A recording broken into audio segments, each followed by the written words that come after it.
Well, ladies and gentlemen, that is it. That is it from me for another year. My job here is done. We have money in the meter for another 10 minutes or so, so just bear with me. We're still good on time. But before I hand over the reins to the forum's chairman, Mr. Janusz Potocznik, I'd just like to take this opportunity to thank everyone for taking part today in the annual conference, Exploring New Frontiers for Agri-Food System Transformation. To the inspirational speakers, to the panelists for their contributions, and to all of you, ladies and gentlemen, for taking part. A word of thanks to the Forum team for putting this impressive show on the road. I think everyone's breathing a sigh of relief.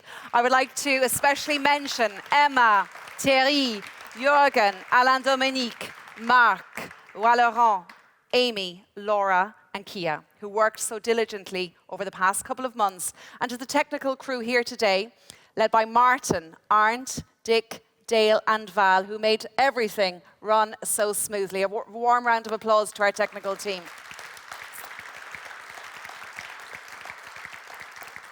All of the presentations that you've seen today delivered here at the Forum will be available in a few days' time on the website at www.forumforag.com. I invite all of you, ladies and gentlemen, to attend the Danish regional edition of the Forum taking place on June 3rd. Having attended every year since the first Forum at the Bibliothèque Solvay back in 2008, it was my great pleasure once again to moderate the discussion here today with my co-host, Stephen Sacker. I'm heading home now to Ireland for a few weeks to spend time on my family farm on the southwest coast, overlooking the Atlantic Ocean. And who knows, following in the inspiration and the footsteps of Fred, I might even take a crack at this free diving. I think the ship has sailed when it comes to becoming an astronaut at a woman of my years. So until next year, ladies and gentlemen, take care of yourselves. And now I hand the floor to Mr. Potocznik, chairman of the Forum. Janusz, the floor is yours.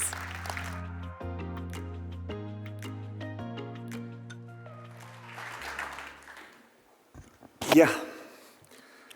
Rose, dear friends, I hope you agree that this was another interesting forum and another useful day for all of us. We have heard many inspiring presentations, suggestions, and no need to repeat them. I'm certain that each of you have made your own priority list, something which will stay with you and help you in the future work and also future life. But if I would like to summarize quickly before I go to 2 points which I would like to raise, actually it was really good seeing from Mike to Fred, from universe to basically to the ocean. And for me, there are two main messages which came across. The first two major messages from actually two legends which we will never be. The first was the beauty.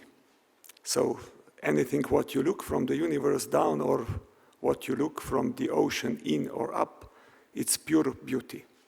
But the second more important message is actually the message of ultimate fragility in which we live. So the atmosphere, actually everything which sustains our life is measured in meters. And Fred, your actually unimaginable world record which you have done in free diving, it's also measured in meters. So that's what one gets. So we are living between the meters of sustaining our life. And I think we should behave accordingly and respect that. So I could speak about, so I think we got one of the best questions which definitely arrived from the young lady from Netherlands at the end. And I would actually I've actually pre-written that, and I would like to a bit address where we are and what it is. We have heard many really important things today, from food security, biodiversity protection, soil protection. I think the speech of the winner was really in the center of what it should be. But I would, if you would allow me, I would just share with you a bit of the facts of reality which are actually related to the climate change. You know, there are things, I could say, life-threatening. One can fix rather quickly, like was, for example, hopefully pandemic. And there are those we can only fix in generation or two, but impacts are the result of our current misbehavior. We can change trade rules, tax levels, all with almost immediate effects. But glaciers will continue to melt, and average temperature will continue to grow. Even if we immediately take more serious action. We cannot, as parents, behave as most interested in lifelong perspective of our children and grandchildren, and as economic actors in our daily lives, being mainly worried about us here and now. It's simply not consistent, not responsible, and not fair. So, yeah, if you want a very clear answer, it's about economy stupid. And we could talk a lot about that, and you have talked a lot about that also with some really great ideas. We all liked the address from our dear guest from space, but we have very quickly returned in our debates to our planet. The hard landing about some basic facts related to climate change we are trying not to mention too much during these challenging times. Global CO2 emissions in billion metric tons globally were, according to Statista, the highest last year.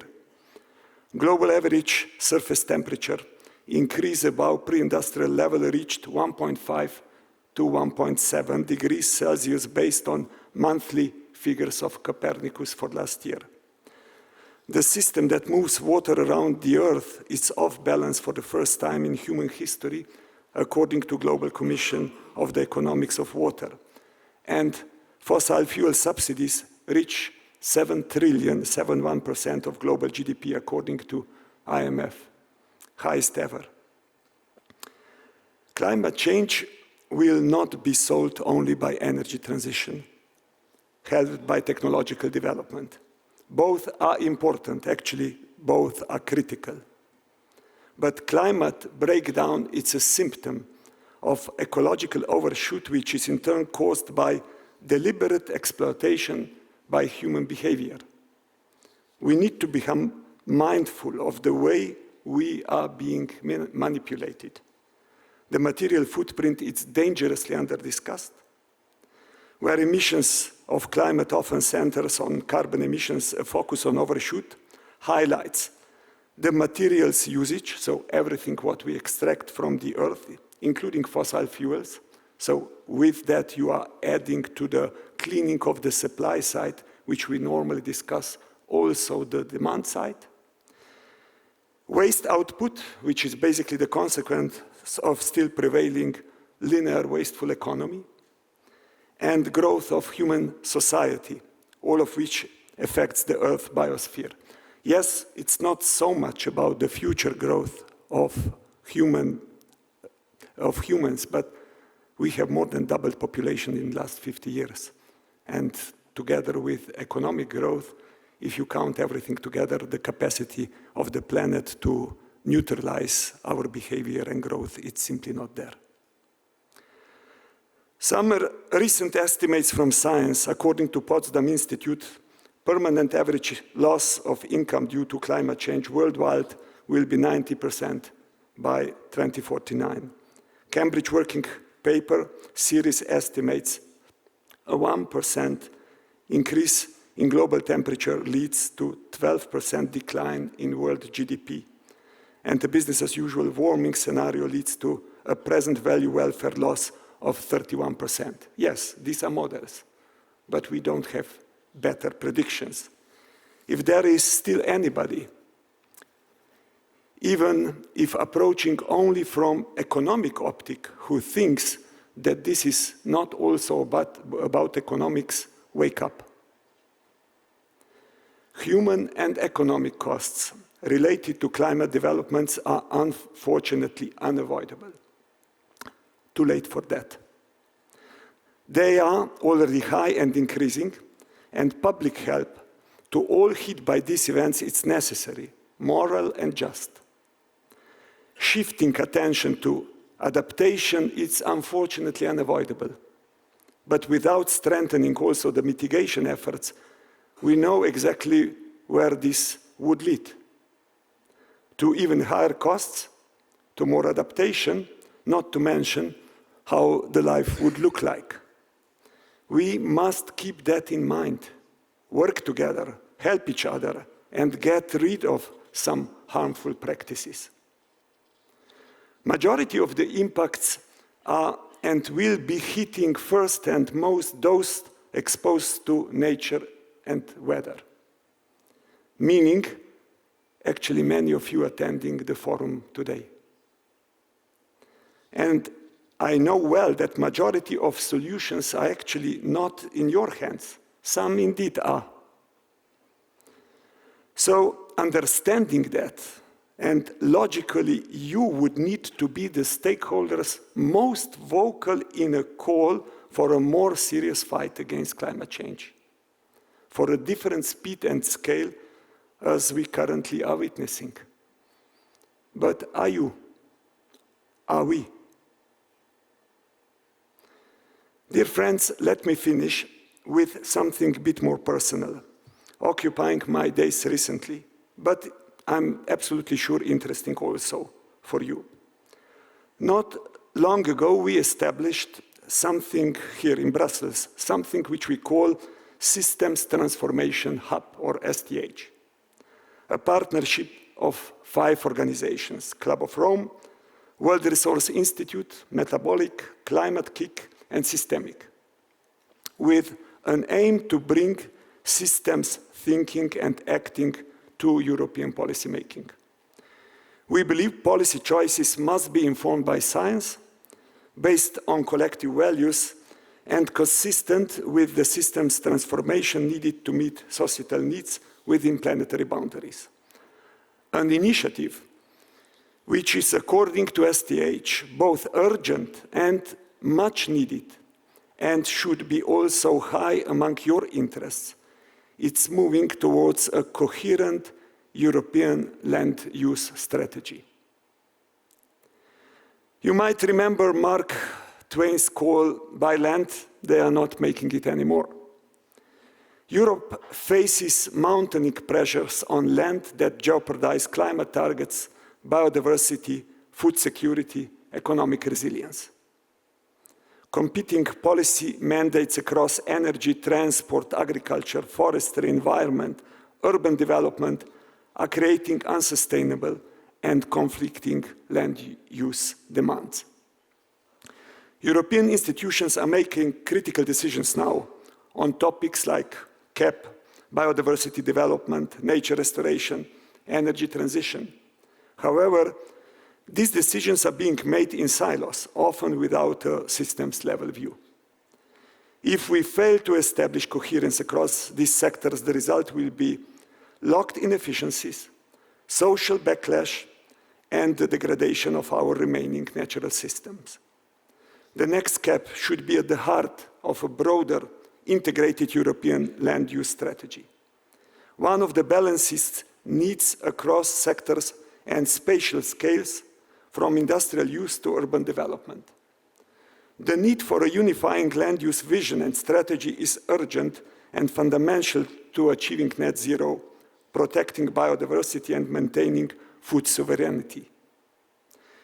We propose a multi-phase program to support the EU in developing an integrated multi-scalar land use strategy, grounded in systemic thinking and aligned with long-term resilience goals. This is a process which will provide policymakers with science-backed scenarios to understand the implications of different competing pathways.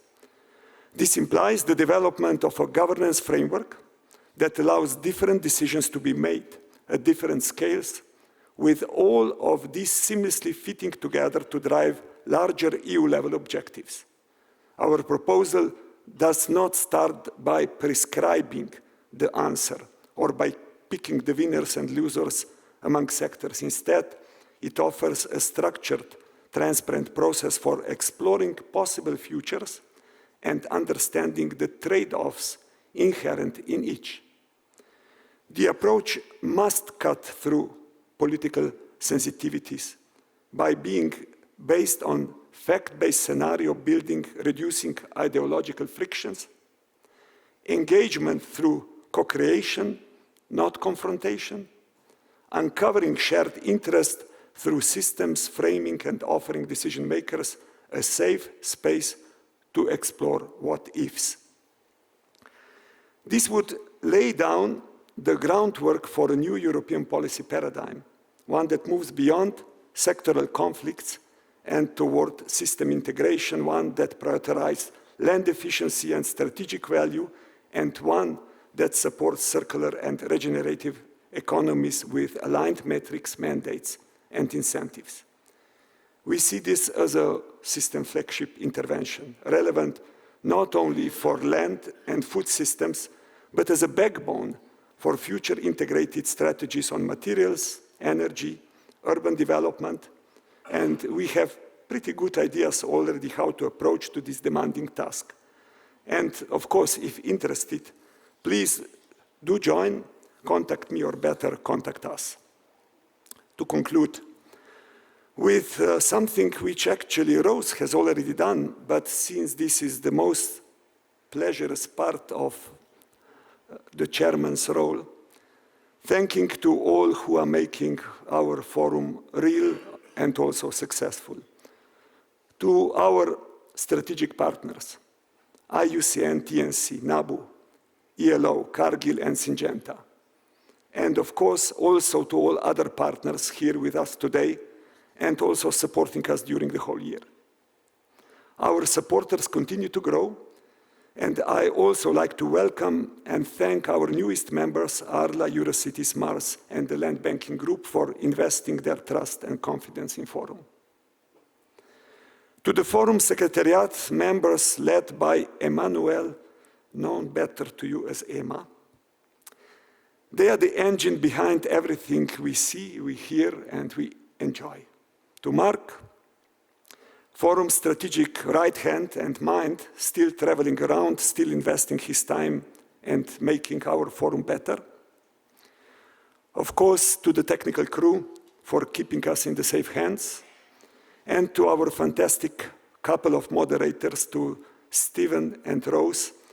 It's a real pleasure to see the true professionals at work, effective, challenging, but also respectful. My final thank you goes to all of you participants here in the room, as well as to those following us from remote places. Without you and your attention, all our efforts would be meaningless. Dear friends, yes, it is April the 1st, but I guess the times are not the most appropriate for making April Fool's jokes. Listening to the daily news already makes me feel that we have extended today's date to too many days in a year. It's not easy, but staying optimistic, it's critical.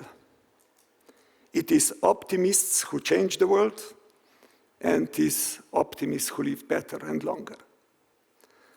Apparently, we humans are the most intelligent species on the planet Earth, so it would be high time to prove it. Thank you for joining us also this year, and I hope you will be with us also in the year to come. Stay safe, safe way back home for those who need to travel, and to everybody, take care. Thank you.